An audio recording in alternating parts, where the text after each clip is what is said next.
তোমায় আমি ফোন করিলে পাই গো শুধু ওইটিং। ও গিন্নি কার সাথে করো তুমি মিটিং। ও বিবি কার সাথে করো তুমি মিটিং। জন্য বিষ্ণু বলছেন ফাত্তাকুদ দুনিয়া ওয়াত্তাকুন নিসা, তোমরা দুনিয়া থেকে বেঁচে থাকো এবং মহিলা নারী থেকে তোমরা বেঁচে থাকো। কারণ পৃথিবী এমন একটা জিনিস, তুমি বাপকে ফাঁকি দিতে পারো, তুমি তোমার মাকে ফাঁকি দিতে পারো, তোমার বন্ধুকে তুমি ফাঁকি দিতে পারো, কিন্তু এই জমিনকে তোমার ফাঁকি দিয়ে কোনো লাভ হবে না। আবু সাঈদ খুদরি রাদিয়াল্লাহু তাআলা আনহুর সামনে আছেন, আল্লাহ রাসূল যখন এই আয়াতটা পড়ছেন ইয়াউমা ইদিন তুহাদ্দিসু আখবারহা, সেদিনকে সব জমিন ওপেন করে দেবে, একটা একটা করে টপ টপ টপ টপ করে বলে দেবে। তখন আবু সাঈদ খুদরি বলছেন ইয়া রাসূলুল্লাহ, আমারও নাকি ছোট ছোট গুনাহ আছে, ওগুলো কি আমি দেখতে পাবো? ভুলবশত ওইগুলা হয়েছে, ওগুলো কি দেখতে পাবো? আল্লাহ রাসূল বলছেন হ্যাঁ, ও আমার সাহাবী, প্রাণ প্রিয় সাহাবী, তুমিও দেখতে পাবে। যখন এই কথা বলা, আবু সাঈদ খুদরি টুকরে টুকরে কাঁদতে লেগেছেন, আমি তো মরে যাব, আমি তো শেষ হয়ে যাব, আমার ছোট ছোট গুনাহগুলো সেদিন মাটি টপ টপ করে বলে দেবে। কিন্তু আজকের মুসলমান আমরা আজকে চিন্তাই করি, রাহাজানি করি, চুরি করে, কার মা আপনার কিনা জমি আত্মসাৎ করে, গোপনে কার কত মাল চুরি করে, গোপনে কতগুলো মালকে ট্রান্সফার করে দিয়ে চলে যায়। কিন্তু ও যদি এই ভয়টা রাখতো যে এই জমিনটা একদিন খুললাম করে দেবে, তো সবার সামনে সেদিনকে প্রকাশ করে দেবে, সেদিন ভাই দেখবে, মা দেখবে, বোন দেখবে, বন্ধু দেখবে, সারা পৃথিবীর মানুষ সেদিন দেখতে পাবে অমুকের বেটা রাত 10টার পরে 12টার পরে এই মালটা এই জায়গা থেকে ট্রান্সফার করেছে, কত টাকা আপনার বাইতুল ফান্ডের টাকা চুরি করে খেয়েছে, সেদিন সব বহির প্রকাশ হয়ে যাবে। এই জিনিসটা যদি মানুষের অন্তরে থাকতো, তাহলে কেউ এই খারাপ পথে যেত না, যে কি দরকার আছে। কিন্তু বর্তমান অবস্থা আপনাকে বলছি, বর্তমান প্রেক্ষাপট, আপনি মোবাইলটা খুলুন, খালি মোবাইলে ফেসবুক খুলবেন, পরকিয়া, জেনা, ব্যভিচার সবচেয়ে বেশি এখন বর্তমানে। আমি ভুল বলছি না ঠিক বলছি বলেন? এখন জেনা, ব্যভিচার সবচাইতে বেশি। একটা জিনিস তাও ভালো লাগে, যে বিয়ের আগে ছেলে মেয়েগুলা করছে, তো হয়তো বাপ মা বিয়ে দেয় না, বেলাইনে ঢুকে যাচ্ছে, তাও একটু জানে, একটু সহ্য হচ্ছে, যে হবে বিয়ে তাড়াতাড়ি করে না, সহ্য হচ্ছে। তো ঘোড়া আরো উল্টার দিকে হচ্ছে, কি হচ্ছে ওটা তো সামলানো যাবে। এখন বর্তমান জেনারেশনের অবস্থা হয়ে গেছে, ছেলের মা সুধে পালিয়েছে, পালাই না, 2 ছেলের মা 3 ছেলের মা তাও পালিয়ে যাচ্ছে। কেন পালাচ্ছে? এই যে মোবাইল।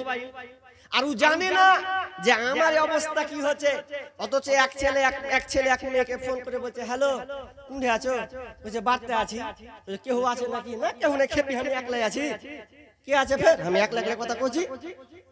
আল্লাহ কইছে বারে তুই হাকো ফাঁকি দে দিবি রে, হ্যাঁ তুই নেই একা আছিস, আমাকে ফাঁকি দে দিবি।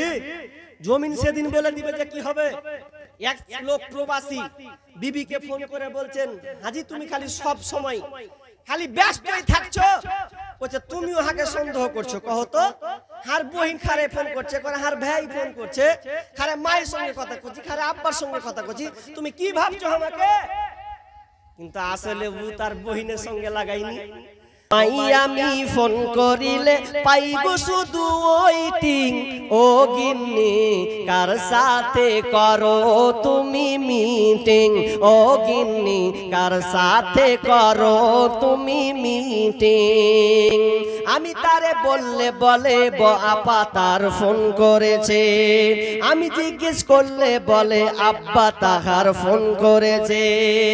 একবার কয় মায়ের কথা, একবার কয় ভাইয়ের কথা, একবার কয় বোনের কথা, একবার কয় ভাইয়ের কথা, এইভাবে কতদিন করবা চিটিং। ও গিন্নি কার সাথে করো তুমি মিটিং। ও গিন্নি কার সাথে করো করো তুমি মিটিং। ওরে নামাজ রোজার ধার ধারে না, মোবাইলে ব্যস্ত, স্বামী তাহার ফোন করিলে কথা কই না সে তো। ওরে নামাজ রোজার ধার ধারে না, মোবাইলে ব্যস্ত, স্বামী তাহার ফোন করিলে কথা কই না সে তো।